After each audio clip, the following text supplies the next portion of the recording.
ივანიშვილი. ჩინური ენა ქართულ სკოლებში ივანიშვილის განათლების მინისტრი ახალი ბრძანების გამოსაცემად ემზადება. ქართველი სკოლის მოსწავლეები მეორე ენად ჩინურის დაუფლებასაც შეძლებენ.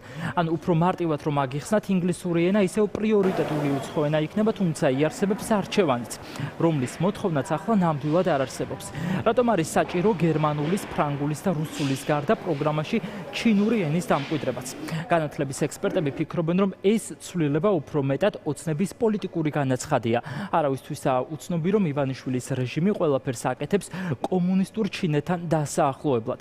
ამის გარდა არსებობს პრობლემებიც რესურსის მხრივ, რაშიც დამატებით ფული უნდა დაიხარჯოს. ლიკა ჯანყარაშვილი უფრო მეც მოგიყვებათ, ლიკა გისმენთ. განათლების სისტემაში, როგორც ჩანს, ქართული ოცნება აპირებს ცვლილებებს და ფაქტობრივად ახალი არაფერი არ ყოფილა.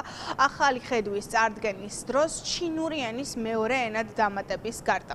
ოცნების განათლების მინისტრი, რომელიც შეხვდა სასკოლო საზოგადოებას და დაინტერესებულ მხარეებს, წარუდგინა მისი ხედვა და სწორედ ამ შეხვედრაზე ითქვა, რომ სკოლებში უკვე ჩინური როგორც მეორე ენა დამტკიცდება და დაიწყება ჩინური ენის შემსწავლელი საგანმანათლებლო რესურსების განვითარება. ჩინური ენის სწავლა შესაძლოა, რომ კარგია და ამასთან საწინააღმდეგო არც ექსპერტებს აქვთ რამე, თუმცა ისინი ღიად ამბობენ, რომ ეს არ არის განათლების სისტემაში რაიმე რეალური ცვლილების მომტანი, არამედ ქართულმა ოცნებამ გადაწყვიტა საგანმანათლებლო სივრცეშიც მისი პოლიტიკური ინტერესები გაატაროს და ჩინური ენის სკოლებში შეტანაც სწორედ ასეთი პოლიტიკური განაცხადია კომუნისტური ჩინეთის სამეფოდ. მაშინ, როდესაც არ არსებობს არანაირი რესურსი, არ არსებობს ქვეყანაში ჩინური ენის მასწავლებლები, როდესაც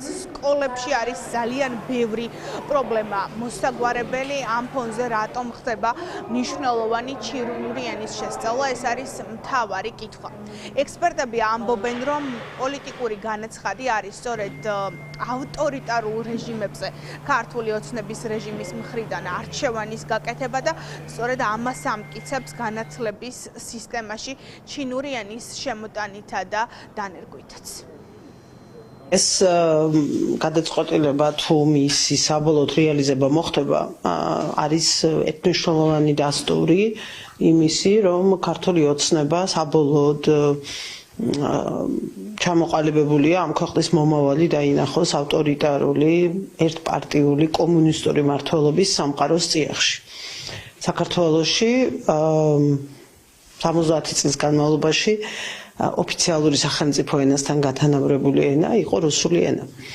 შემდეგ ქართულმა ხალხმა დამოუკიდებლობის მოპოვებისთანავე თავად მიიღო გადაწყვეტილება, რა ენაზე უნდა წაიკითხა წიგნები, ეყურებინა ფილმებისთვის, რა ენები იყო ის, რომელიცაც აკეთებდა არჩევანს და ამიტომ დაწინაურდა ქართულ სასწავლო საგანმანათლებლო პროცესში ინგლისური ენა, გერმანული, ფრანგული პრინციპულად ევროპული სამყაროს კუთვნილების სასარგებლოდ გააკეთა ქართულმა ხალხმა.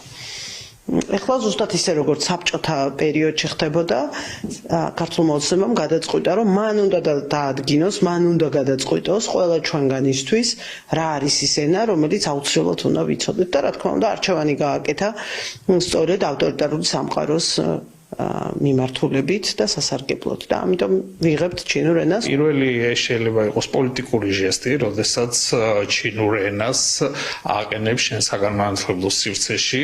მეორე შეიძლება ითქვას, რომ გუშინ ამ საკითხის შემოტანა შეიძლება იყოს დაკავშირებული გარკვეული თემების გადაფარვასთან, რომ ეს საკითხი და ეს დილემა გახადონ აქტუალური იმ დროს, როცა რეალურად ის არ დგას დღის წესრიგში. ჩვენ ფიზიკურად სპეციალისტები არ გვყავს ამ უმაღლეს საგანმანათლებლო დაწესებულებებშიც კი ვერ ისწავლება ჩინური როგორც უცხო ენა, ამიტომ სკოლებში ამის სწავლება არის წარმოუდგენელი რაღაცა, იმყოცლიანი გამოცდილება გვაჩვენებს, რომ ჩვენ რუსული როგორც მეორე ენა ვერ ჩავანაცვლეთ სხვა ევროპული ენებით, ასე რომ ვფიქრობ, რომ ამას უფრო აქვს სიმბოლური და პოლიტიკური დატვირთვა, ვიდრე საგანმანათლებლო მნიშვნელობა. ჩინური ენის მეორე ენად სწავლება არ იქნებოდა ასეთი მნიშვნელოვანი საკითხი, რომ არა პოლიტიკური კონტექსტი. ოცნების რეჟიმი ბოლო პერიოდის განმავლობაში მის არჩევანს აკეთებს ავტორიტარულ სამყაროზე, დასავლურ სამყაროსთან ურთიერთობის გამოსწორების ნაცვლად ნახეთ სტრატეგიული შეთანხმება ჩინეთთან, ამის შემდეგ ეკონომიკურ ნაწილში კავშირების გაძლიერება, შემდეგ უკვე ანაკლიის პორტის საკითხი, რომელსაც ისე უნდათ რომ ჩინელებს მიაბარონ და ამ ფონზე ისმის სწორედ მთავარი კითხვა, რატომ ჩინური ენა? ქართულ ოცნებას დღეს აქვს ერთადერთი პასუხი, რაც უფრო მეტი ენა გვეცოდინება, მით უკეთესია. რაც უფრო მეტი ენა გვეცოდინება, მაგას რა ჯობია? მით უმეტეს თუ ჩინურიც გვეცოდინება, მაგას რა ჯობია? ეგ პირიქით ჩვენი წარმატებაა და მომავალი თაობებისთვის ძალიან მაგარია. ამხელა სახელმწიფოა, ამხელა ქვეყანაა და რა თქმა უნდა უდიდესი შესაძლებლობების მქონე ქვეყანაა და ამის სწორად გამოყენება რატოა ცუდი? პირიქით ხელი უნდა შეუწყოთ ამ ყველაფერს. ჩინური იქნება თუ ფარსი იქნება თუ სხვა ენა, მე მხოლოდ მივესალმე როგორც არჩევითი საგანი, რომ შეისწავლონ ეს ენა. ჩინური საერთაშორისო ენა გაეროს ენაა ერთიც, გაეროს ენაა მეორეც და არა მხოლოდ კიდევ ერთხელ, არა მხოლოდ ჩინური, იაპონური იქნება, კორეული იქნება თუ სხვა ენები, მე დიდი სიამოვნებით ვისურვებდი, რომ უფრო ფართოდ იყოს შეთავაზებული, არა როგორც შეიძლება სავალდებულო შეიძლება არა, თუმცა რატომაც არა, მსგავსი მასშტაბური დიდი ენები იყოს სავალდებულოდ კურიკულუმში სასკოლო განათლების, რომ ინგლისურთან ერთად და ქართულშობლიურ ენასთან ერთად სხვა ენების შესაძლებლობა, შესწავლის შესაძლებლობას ქონდეს. პირიქით, რაც უფრო მეტი ენა გვეცოდინება, ქვეყნისთვისაც კარგი იქნება და მათთვისაც ინდივიდუალურადაც ყველათვისაც კარგი იქნება. ქართული ოცნების წარმომადგენლები ცდილობენ ამ საკითხიდან პოლიტიკური კონტექსტი ყველა მხრივ განარიდონ, მაგრამ ყველა ფიქრობს, რომ საქმე ჩინური ენის შემოტანასთან სწორედ არის პოლიტიკური და ჩინური ენის სწავლება დამატებით გამოწვევებს გააჩენს განათლების სისტემაში, მათ შორის შესაძლოა ეს იყოს ფინანსური რესურსები, რომლის გაღებასაც აპირებს ოცნების რეჟიმი. მადლობა ლიკა, ეს იყო ლიკა ჯანყარაშვილი. ყველაფერი იქნება ცხადი, ყველაფერი